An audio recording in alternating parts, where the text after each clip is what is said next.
오늘은 우리가 마가복음 4장 말씀을 통하여서 위대한 하나님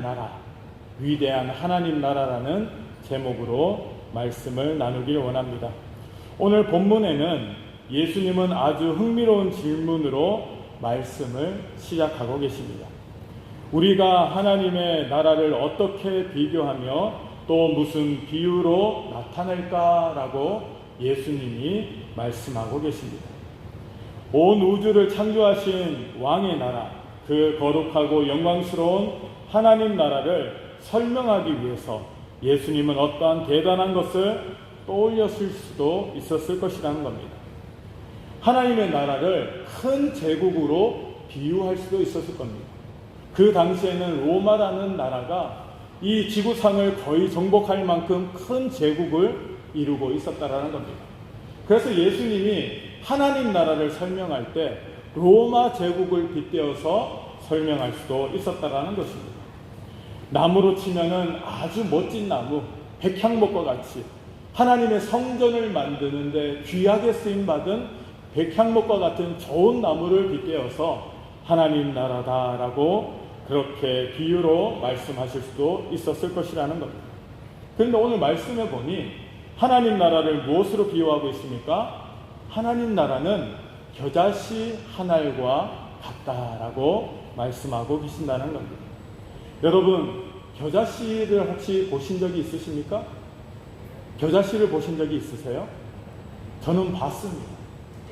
겨자씨가 얼마나 작은지요. 여러분, 우리가 가지고 있는 이런 깨보다 더 작은 게 겨자씨라는 거예요. 깨보다 더 작고, 여러분 어떻게 보면 먼지와 같은 것이 바로 겨자씨다라고 말할 수 있습니다. 크기로 비교해 볼 때 세상에 있는 씨앗들 가운데 어떻게 보면은 가장 작은 것이 겨자씨다라고 말할 수 있을 정도라는 겁니다. 겨우 1에서 2mm 정도밖에 되지 않는 아주 작은 씨앗이라는 겁니다. 여러분, 이 씨앗은 바람이 조금만 불어도 멀리 날아갈 만큼 아주 가볍습니다.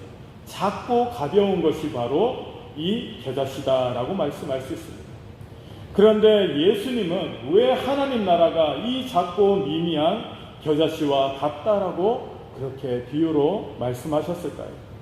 오늘 이 말씀을 통해서 우리는 우리의 삶 가운데 임하시는 하나님의 나라에 대한 비밀을 발견할 수 있어야 할 줄로 믿습니다.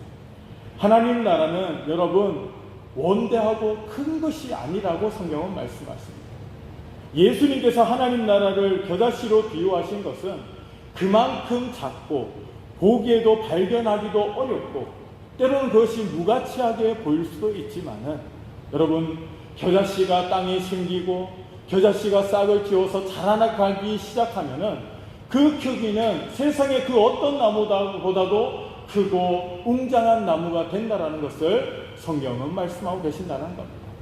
그래서 여러분, 하나님 나라는 어떻게 보면은 처음 시작이 너무나도 보잘것없고 너무나도 눈에 띄지도 않고 이 사람들이 흠모할 만한 것이 아니라 할지라도 여러분, 그것이 분명히 자라나고 나무가 성장함을 통하여서 많은 열매를 맺는 그러한 나무가 된다라는 것을 우리는 깨달아 알아야 할 줄로 믿습니다.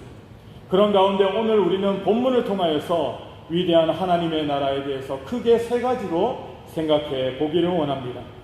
첫 번째는 하나님 나라는 작고 초라한 시작을 두려워하지 않는다라고 말씀하십니다. 31절 말씀을 우리 다시 한번 읽어보도록 하겠습니다. 시작. 겨자씨 한 알과 같으니 땅에 심길 때에는 땅 위의 모든 씨보다 작은 것이로되. 아멘. 예수님 당시에 이 유대사회에서는 겨자씨는 가장 작은 것을 뜻하는 그러한 것으로 사용되었습니다. 그래서 뭔가를 작은 것에 빗대어 설명할 때에는 겨자씨와 같다라고 그렇게 말하였다라는 겁니다. 눈에 보이지 않을 만큼 미미한 시작을 의미합니다. 처음 시작은 너무나도 미미하지만은 그 나중은 창대하리라는 것을 우리는 알고 있습니다. 그러한 의미에서 이 처음 시작할 때 겨자씨는 너무나도 작고 보잘것이 없다라는 것입니다. 하지만은 그 나중은 정말 어마어마하게 큰 나무로 성장할 수 있는 그러한 씨앗이 바로 겨자씨다라는 겁니다. 복음의 시작을 여러분 한번 돌아보시기 바랍니다. 여러분, 예수님이 이 땅에 어떻게 오셨습니까? 예수님은 이 땅에 처음 태어나실 때 말 구유에서 태어나셨다라는 겁니다. 누구도 예수님이 이 계실 곳을 내어주지 않았습니다. 방 한 칸 내어주지 않았다라는 겁니다. 그래서 예수님은 이 가축이 지내는 구유에서 태어나실 수밖에 없었다는 겁니다. 생각해 보십시오. 예수님이 누구십니까? 예수님은 하나님의 아들이시라는 겁니다. 여러분, 예수님은 능력 있으신 예수님이십니다. 비교할 수도 없는 그러한 우리 예수님께서 인간의 천한 몸을 입고 이 땅에 오셨다는 겁니다. 사람들은 예수님을 주목하지 않았습니다. 그 누구도 예수님의 탄생에 대해서 관심을 가진 사람이 없었다는 겁니다. 하지만 그 예수님은 이 땅에 인간의 몸으로 오셨고 인간이 누려야 될 모든 고통과 시험과 어려움을 다 겪으셨습니다. 그리고 결국에는 우리의 죄를 위해서 십자가에서 죽으심을 통하여서 하나님의 뜻을 온전히 이루셨다는 겁니다. 하나님의 말씀 안에 있는 모든 일들을 온전히 이루신 분이 누구십니까? 바로 예수님이시라는 겁니다. 예수님도 시작은 이렇게 누구도 알아주지 않는 그렇게 비참한 가운데 시작되었지만은 결국에는 어떻게 하십니까? 결국에는 하나님의 모든 뜻을 이루어 내셨다라고 성경은 말씀하고 계신다는 겁니다. 여러분, 예수님의 제자들도 한번 생각해 보시기 바랍니다. 예수님의 제자들이 어느 누가 똑똑한 사람이 누가 있겠습니까? 그냥 평범한 사람들이었다라. 물고기 잡는 어부였다라는 겁니다. 그리고 세리들도 있고 아니면 이 자기의 일 가운데서 그냥 평범하게 지내는 그러한 사람들이 예수님의 부르심을 입었다라는 겁니다. 여러분, 우리도 마찬가지입니다. 우리도 세상에서는 별로 그렇게 눈에 띄는 사람들이 아닙니다. 여기서 누가 여러분 세상에서 알아주는 사람이 누가 있겠습니까? 세상에서 저 사람 이름만 들어도 알 수 있을 만한 그런 영향력을 끼치는 사람이 여러분 이 자리에 누가 있습니까? 없다라는 겁니다. 저도 세상에 나가면은 아무도 알아주지 않습니다. 그런데 교회에 오니까 성도님들이 목사님 하고 여러분 저를 보면 그렇게 불러주시는 거지. 저도 세상에 나가면은 누구나도 똑같은 그런 사람입니다. 보통 사람입니다. 알아주지 않습니다. 하지만 하나님께서 저를 통하여서 하나님의 일을 이루시는데 동참시켜 주셨기 때문에 저는 세상 누구보다도 하나님 안에서 큰 사람이 될 수 있다는 사실입니다. 여러분, 성도들도 마찬가지입니다. 성도들도 우리들의 시작은 비록 미약하고 부족하지만은 우리는 하나님의 자녀로서 거듭났다라는 겁니다. 여러분, 어제 우리가 20가지 이 설문조사를 했습니다. 그렇죠? 기억나십니까? 나는 누구인가? 나는 누구인가? 20가지 질문을 드렸고 거기에 따라서 열심히 우리가 정답을 적어냈습니다. 그런 가운데 자기를 소개할 때 여러분 이 20가지가 되는 자기를 소개하는 모습을 통하여서 나 자신이 어떤 사람인지 다시 돌아봤다라는 겁니다. 우리의 정체성은 예전에 예수 믿지 않던 정체성과 지금의 정체성이 완전히 달라졌다라는 것을 말씀드렸습니다. 예전에는 우리가 마귀의 종이었고 우리는 세상의 종이었습니다. 그런데 우리가 예수를 믿고 구원받으니 이제는 어떻게 됐습니까? 우리는 하나님의 백성이 되었습니다. 우리는 천국 백성이 되었다라는 겁니다. 그런 가운데 우리의 모습이 바뀌고 우리의 생각이 바뀌고 우리의 정체성이 바뀔 수밖에 없었다라는 것입니다. 여러분, 하나님 나라는 작고 초라하게 시작합니다. 하지만 그 시작은 그렇게 초라하게 끝나지 않습니다. 하나님께서는 우리 한 사람 한 사람을 통하여서 이 땅에서 하나님의 뜻이 이루어지실 그러한 분명한 뜻을 가지고 하나님은 오늘도 우리를 인도해 나가시고 계신다는 사실입니다. 여러분, 세상이 우리를 알아주지 않는다고 할지라도 우리가 세상에서 잘 나가는 셀럽들과 같이 그렇게 사람들의 주목을 받고 살아가지 않는다 할지라도 여러분 그것을 부러워하지 마시기 바랍니다. 우리의 시작은 미약하지만은 여러분 우리의 마지막은 정말 세상 사람들이 정말 부러워하는 마지막으로 결론 맺을 줄로 믿습니다. 그렇기 때문에 여러분, 오늘도 우리는 하나님의 백성, 하나님 나라의 백성이라는 자부심을 가지고 오늘을 살아가야 할 줄로 믿습니다. 사랑하는 성도 여러분, 우리는 장차 저 천국에 들어갈 사람들입니다. 이 땅에서의 삶은 잠시 잠깐입니다. 우리는 이 땅에서도 천국을 맛보는 삶을 살아가야 할 줄로 믿습니다. 비록 우리의 삶이 미약하고 초라한 시작으로 시작되었다 할지라도 우리의 나중은 창대하리라는 사실을 알고 오늘도 믿음으로 승리할 수 있는 하나님 백성들 되시기를 주님의 이름으로 축원합니다. 두 번째로는 하나님 나라에는 생명과 폭발적인 성장이 있다라고 말씀하십니다. 오늘 32절 상반절에 보면 이렇게 말씀하십니다. 심긴 후에는 자라서 모든 풀보다 커지며 큰 가지를 내나니라고 말씀하고 있습니다. 겨자씨의 진짜 비밀은 크기에 있는 것이 아니라 그 안에 살아 숨쉬는 생명에 있다라고 말할 수 있습니다. 아무리 작아도 땅에 심겨져서 생명이 역사하기 시작하면은 그것은 더 이상 작은 씨앗으로 머물러 있지 않는다라는 겁니다.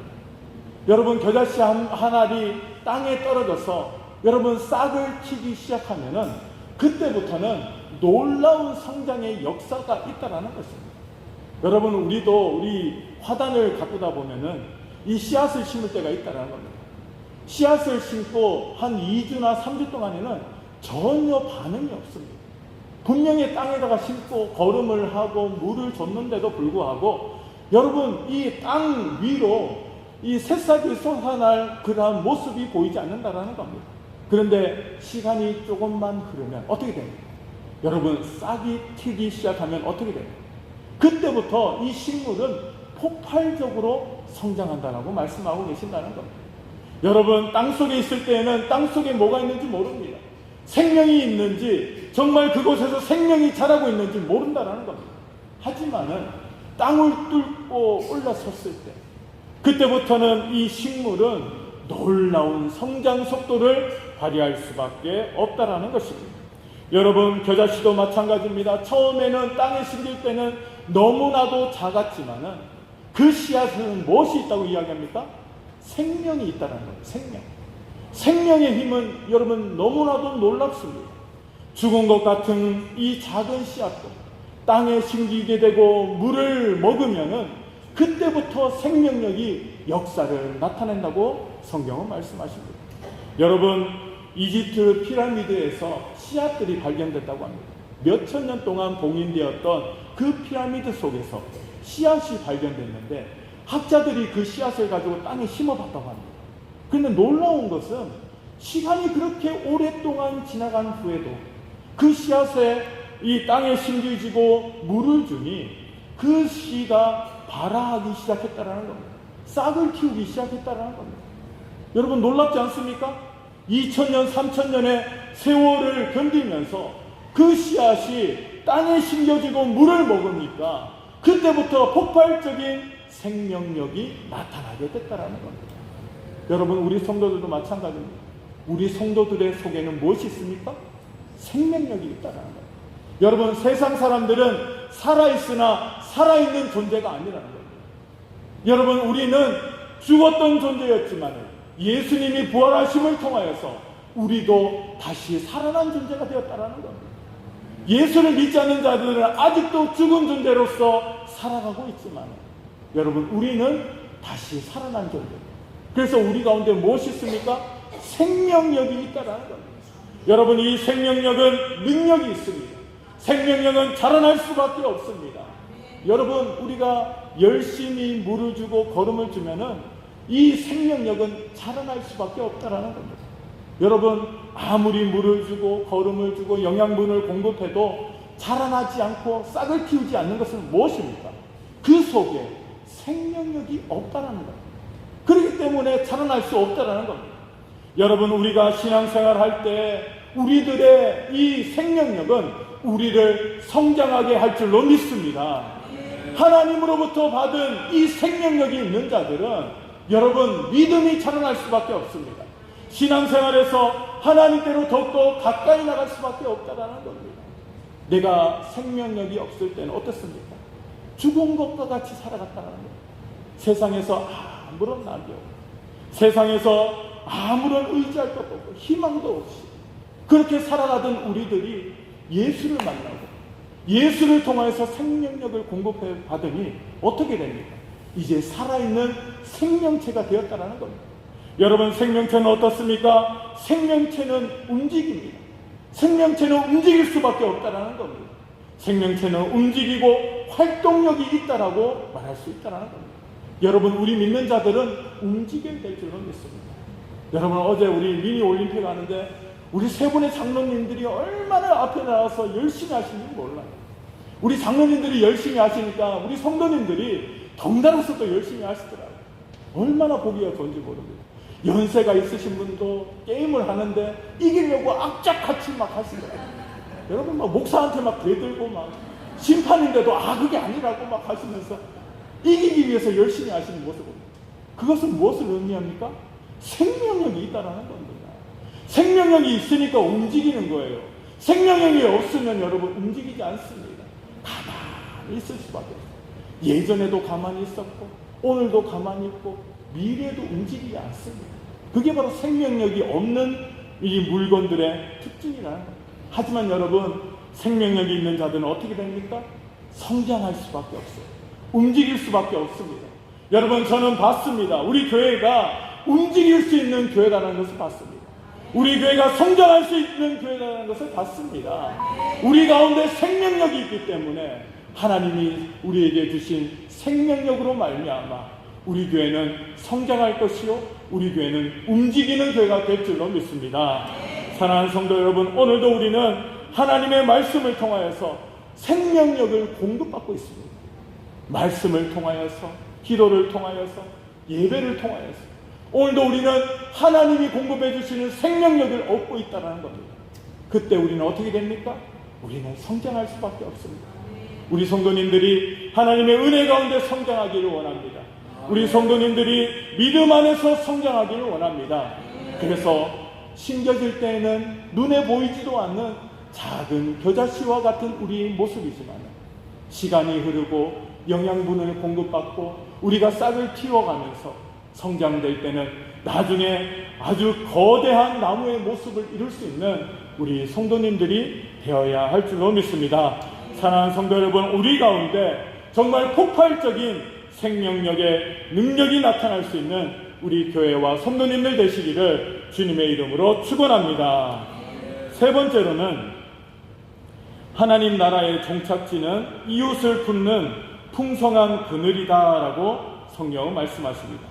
32절 하반절 말씀에 보면은 공중의 새들이 그 그늘에 깃들일 만큼 됐느니라 라고 말씀하십니다. 겨자씨가 자라나 큰 가지를 맺자 마지막에 어떠한 풍경이 펼쳐집니까? 그 가지에 많은 새들이 앉게 된다라고 말씀하십니다.